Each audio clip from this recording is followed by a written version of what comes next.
क्या वाकई औरंगजेब हिंदुओं से नफरत करता था? नमस्कार। आज बात करेंगे औरंगजेब के बारे में। मुगल बादशाहों में सिर्फ एक शख्स भारतीय जनमानस के बीच अपनी जगह बनाने में नाकामयाब रहा और वो था आलमगीर औरंगजेब। आम लोगों के बीच औरंगजेब की छवि हिंदुओं से नफरत करने वाले धार्मिक उन्माद से भरे कट्टरपंथी बादशाह की है, जिसने अपने राजनीतिक उद्देश्य को पूरा करने के लिए अपने बड़े भाई दारा शिकोह को भी नहीं बख्शा। और तो और उसने अपने वृद्ध पिता तक को उनके जीवन के आखिरी 7.5 साल तक आगरा के किले में कैदी बनाकर रखा। हाल ही में पाकिस्तानी नाटककार शाहिद नदीम ने लिखा कि भारत में विभाजन के बीच उसी समय बो दिए गए थे जब औरंगजेब ने अपने भाई दारा को हराया था। जवाहरलाल नेहरू ने भी 1946 में प्रकाशित अपनी किताब डिस्कवरी ऑफ इंडिया में औरंगजेब को एक धर्मांध और पुरातनपंथी शख्स के रूप में पेश किया है।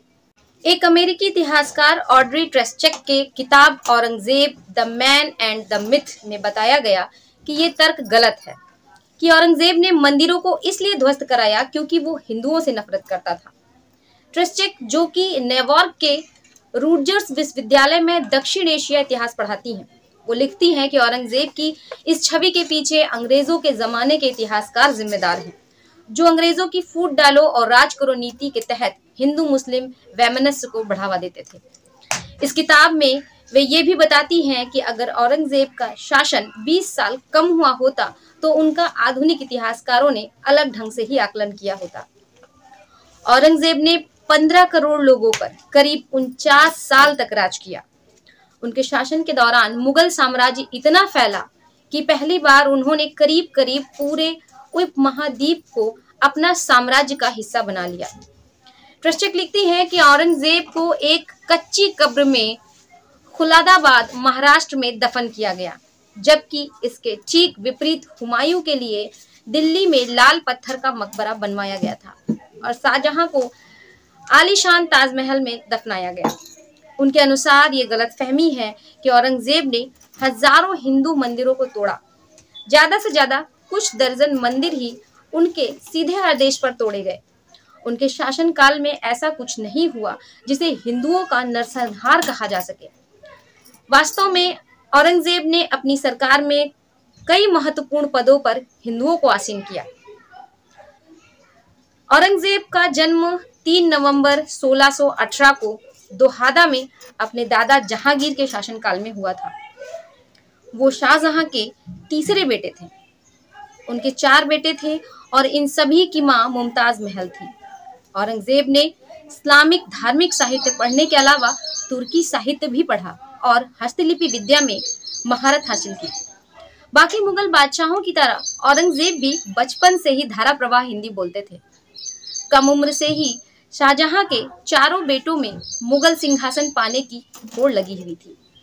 मुगल मध्य एशिया की उस रीति को मानते थे जिसमें सभी भाइयों का राजनीतिक सत्ता पर बराबर का दावा हुआ करता था। शाहजहां अपने सबसे बड़े बेटे दारा शिकोह को अपना उत्तराधिकारी बनाना चाहते थे, लेकिन औरंगजेब का मानना था कि मुगल सल्तनत के सबसे योग्य वारिस वही है। ऑड्री ट्रेस्चेक का एक घटना का जिक्र करती हैं कि दारा शिकोह की शादी के बाद शाहजहां ने 2 हाथियों सुधाकर और सूरत सुंदर के बीच एक मुकाबला कराया।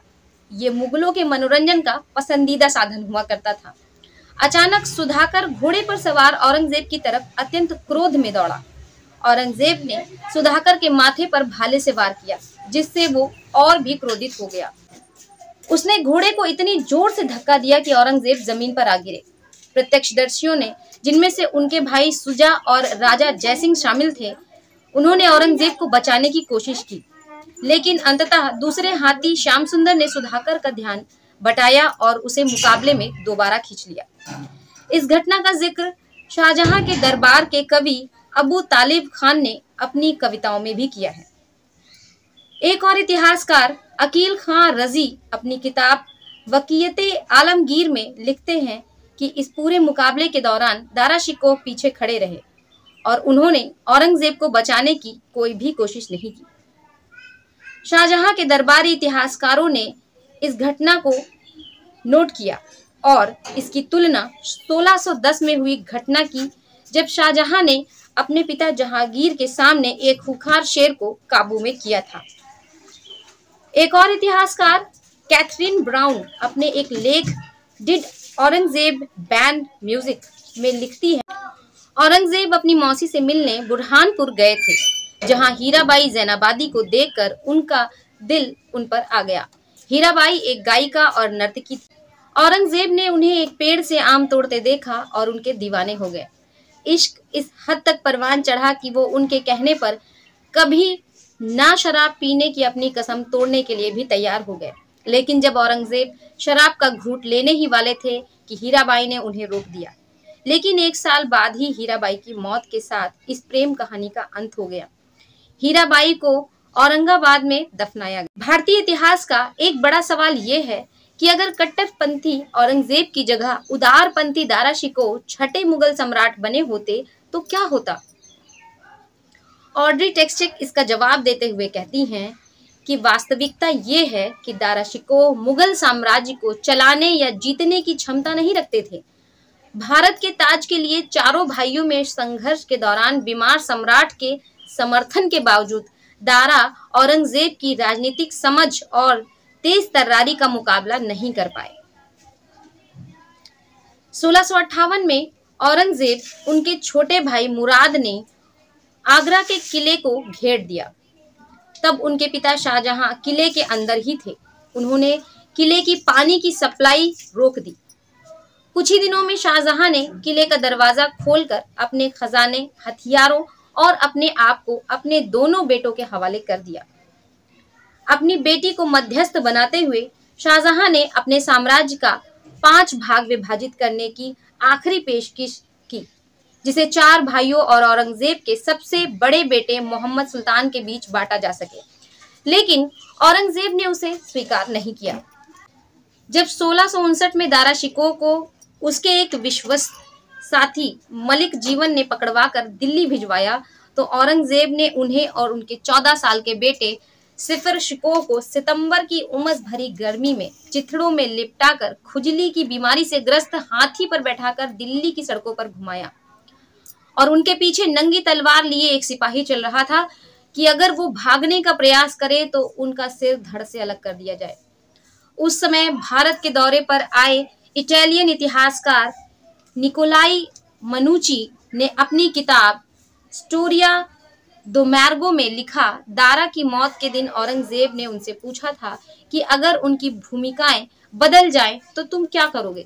दारा ने उपहास पूर्वक जवाब दिया कि वो औरंगजेब के शरीर के 4 हिस्से कटवाएंगे और दिल्ली के चारों मुख्य द्वारों पर लटकवा दे। औरंगजेब ने अपने भाई के शव को हुमायूं के मकबरे के बगल में दफनाया था, लेकिन बाद में इसी औरंगजेब ने अपनी बेटी ज़बातुन्निसा की शादी दारा शिकोह के बेटे सिफर शिकोह से कराई थी।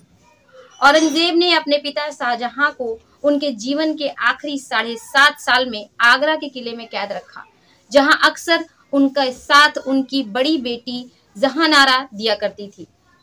इसका सबसे बड़ा नुकसान औरंगजेब को तब हुआ जब मक्का के शरीफ ने औरंगजेब को भारत का विधिवत शासक मानने से इनकार कर दिया और कई सालों तक उनके भेजे उपहारों को भी वो अस्वीकार करते रहे। औरंगजेब 1679 में दिल्ली छोड़कर दक्षिण भारत चले गए और अपनी मृत्यु तक दोबारा कभी उत्तर भारत नहीं लौटे। उनके साथ हजारों लोगों का काफिला भी दक्षिण गया, जिसमें शहजादा अकबर को छोड़कर उनके सभी बेटे और उनका पूरा हरम भी शामिल था। उनकी अनुपस्थिति में दिल्ली एक भूतहा शहर जैसी दिखाई देने लगी और लाल किले के कमरों में इतनी धूल चढ़ गई कि विदेशी मेहमानों को उसे दिखाने से बचाया जाने लगा। औरंगजेब अपनी किताब रुकाते आलमगीर में लिखते हैं कि दक्षिण में उन्हें सबसे ज्यादा कमी महसूस हुई तो आमों की। इसका अनुवाद जमशीद बिलमोरिया ने किया है। बाबर से लेकर सभी मुगल बादशाह आमों के बहुत शौकीन थे। टेक्स्टे लिखती हैं कि औरंगजेब अपने दरबारियों से अक्सर फरमाइश किया करते थे कि उन्हें उत्तर भारत के आम भेजे जाएं। उन्होंने कुछ आमों के सुधारस और रसनावलीसा जैसे हिंदी नाम भी रखे।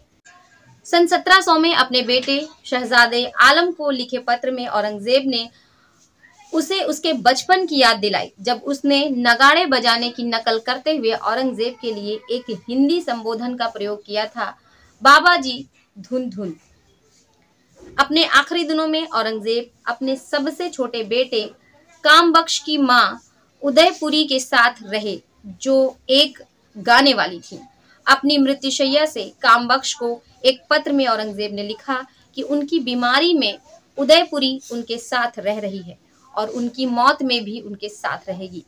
औरंगजेब की मौत के कुछ महीने बाद 1707 की गर्मियों में उदयपुरी का भी निधन हो गया। ऐसे ही किसी और रोचक टॉपिक पर आपसे बात करूंगी। तब तक के लिए नमस्कार।